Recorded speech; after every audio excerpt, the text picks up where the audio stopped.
வணக்கம் நண்பர்களே, அஸ்ட்ரோ ராஜாராம் திருச்சி. சிம்ம லக்னம் ஜீவனஸ்தானத்தில் புதன் குரு சனி, தனலாபாய் 5-8 குருவுடான சனி ஜீவனஸ்தானத்தில் இருப்பது கண்டிப்பாக இந்த இடத்துல வீடு கொடுத்த சுக்கிரன் ஆட்சி உச்சம் பெற்றிருக்கும். இந்த இடத்துல சனி திசை மிக மிக மிக சிறப்பான பலன்கள். ஏன்னா லக்னம் அவர்கள் 3, 6, 10, 11 இருந்தால் நல்ல பலன்களை தருவார்ன்றது. இந்த இடத்துல மட்டும்தாங்க சனி திசை மிக மிக யோகத்தை அள்ளி கொடுக்கும்.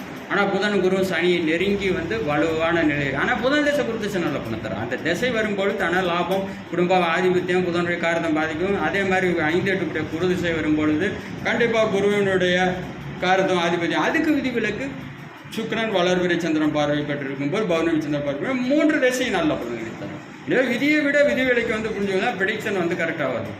விதியை வச்சே பலன் சொல்லும்போது கண்டிப்பாக அடுத்து லக்னாதிபதி சூரியன் ஒருத்தர் எல்லா விதியும் பொருந்தி வர வேண்டும். அடுத்த டிகிரி அளவுக்கு போகும்.